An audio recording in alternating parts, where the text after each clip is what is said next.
Kıymetli izleyicilerim ve takipçilerim, Alev'le Mutfak Aşkına kanalıma ve mutfağıma hoş geldiniz. Bugün de sizler için hem çok kolay hem de çok lezzetli bir ana yemek tarifi hazırladım. Sebzeli köfte ve yanına harika bir patates püresi hazırlıyorum. Sizleri daha fazla bekletmeden hemen tarifime geçiyorum. İyi seyirler. Tarifim için 1 adet büyük boy patates kullanıyorum. Patatesin kabuğunu soyduktan sonra yıkadım ve şimdi rendeliyorum.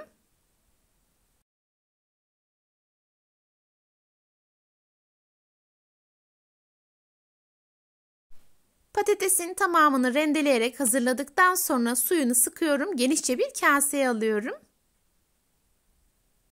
Köftemizde sulanma olmaması için rendelediğimiz tüm sebzelerin suyunu sıkıyoruz.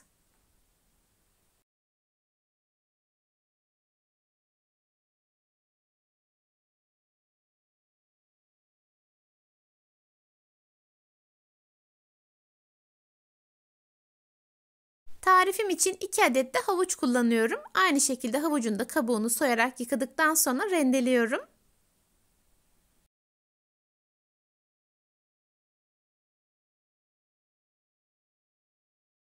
Havucun da tamamını rendeleyerek hazırladıktan sonra aynı şekilde suyunu sıkıyorum ve genişçe bir kaseye alıyorum.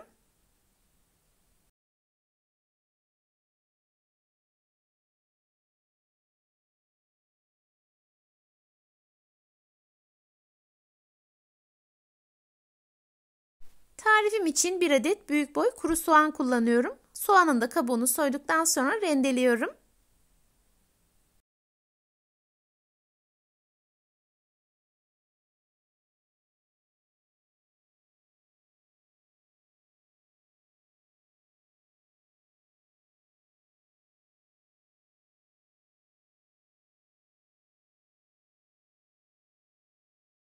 Soğanı da güzelce rendeleyerek hazırladım. Aynı şekilde suyunu sıkarak kaseye alıyorum.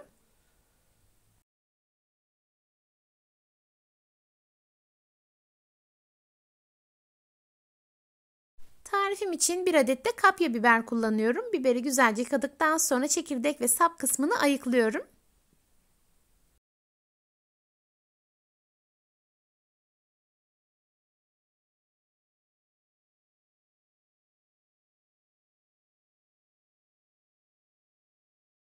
Biberlerimi ilk olarak jülyen doğruyorum. Daha sonra küp küp doğramaya devam ediyorum.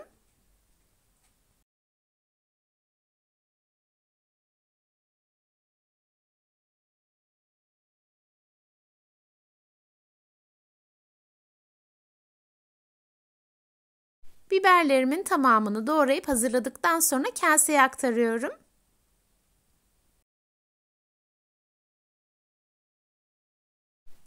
Sonrasında kabuğunu soyduğum 3 diş sarımsağı rendeliyorum.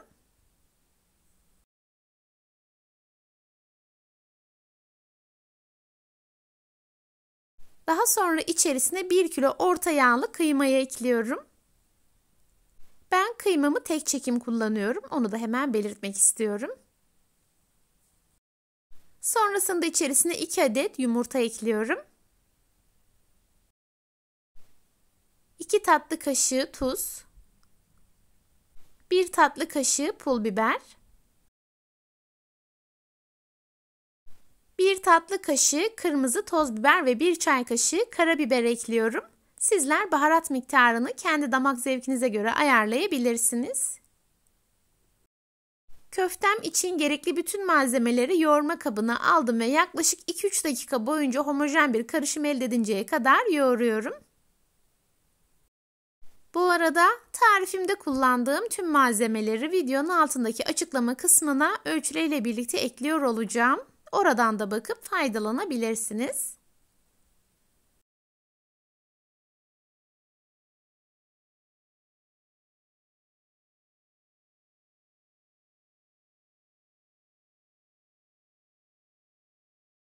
Köfte harcımı güzelce yoğurdum ve hazırladım. İstediğim kıvama ulaştım.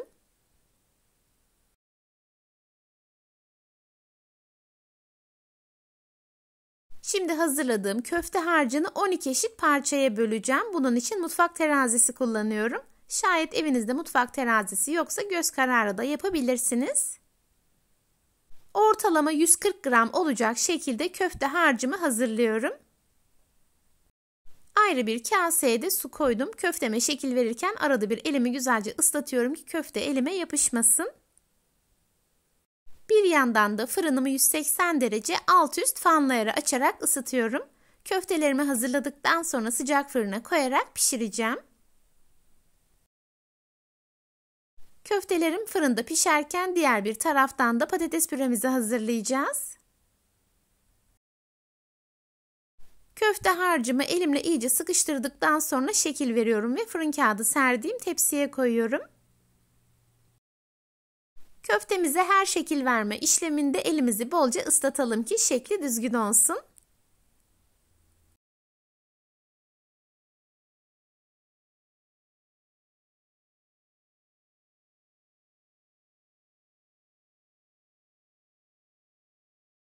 Köfte harcımın tamamı bitene kadar aynı işleme devam ediyorum.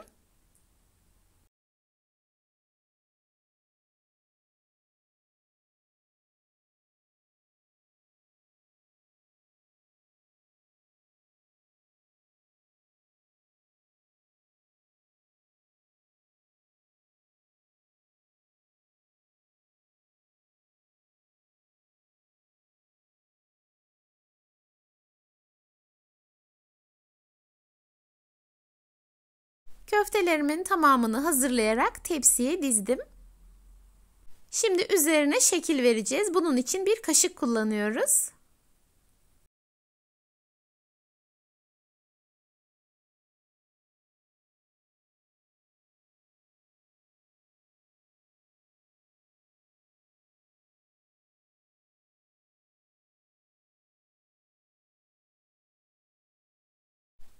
Köftelerim artık fırına girmek için hazır. Önceden ısıttığım 180 derecelik alt üst fanlayara koyarak pişiriyorum. Köftelerim fırında pişerken diğer taraftan da hemen patates püremi hazırlıyorum. Bunun için 3 adet büyük boy patates kullanıyorum. Patatesin kabuklarını soyduktan sonra küp küp doğradım. İçerisine 1 tatlı kaşığı tuz ekliyorum. Daha sonra üzerine geçecek kadar soğuk su ekliyorum.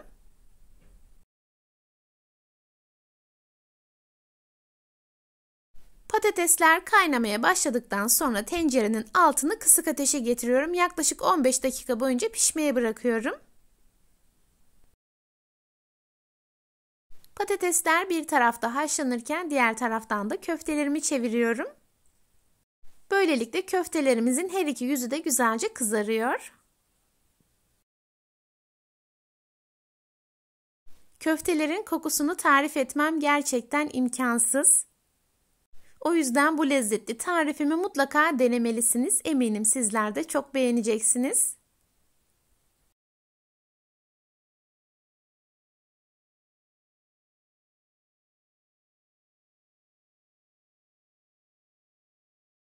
Köftelerimin tamamını çevirdikten sonra fırının kapağını kapatıyorum ve pişirmeye devam ediyorum. 15 dakikanın sonunda patatesleri kontrol ettiğimde lokum gibi pişmişti.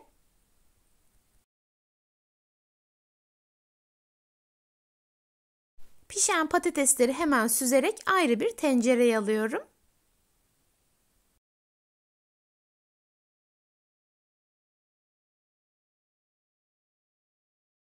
Daha sonra içerisine 1 çay kaşığı tuz ekliyorum. Yarım çay kaşığı karabiber, 50 gram tereyağı ve 1 çay bardağı süt ekliyorum.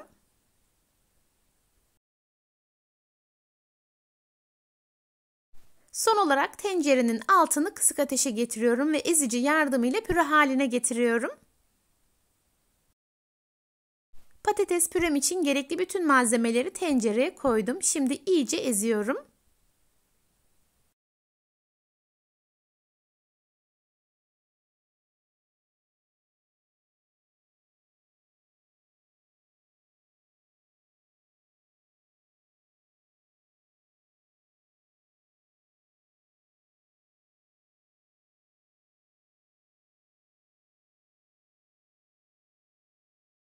içerisinde hiç büyük parça kalmaması gerekiyor.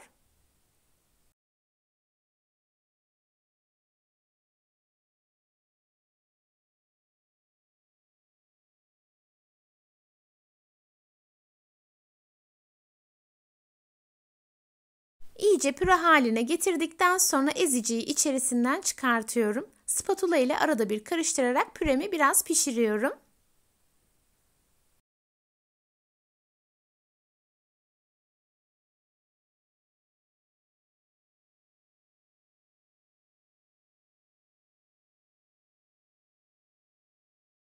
Güzelce karıştırarak patates püremi artık hazırladım.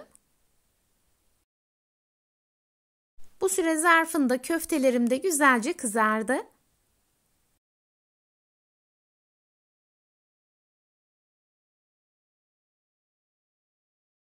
Tekrar fırının kapağını açıyorum ve köftelerimi çeviriyorum.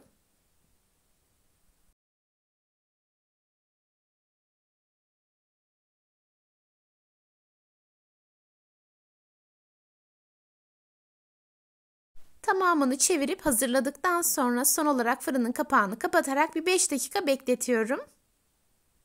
5 dakikanın sonunda altı üstü nar gibi kızaran köftelerimi fırından çıkartıyorum. Köfteleri fırından çıkartır çıkarmaz hemen sıcak sıcak servis ediyorum. Sunum tabağıma ilk olarak hazırladığım patates püresini alıyorum.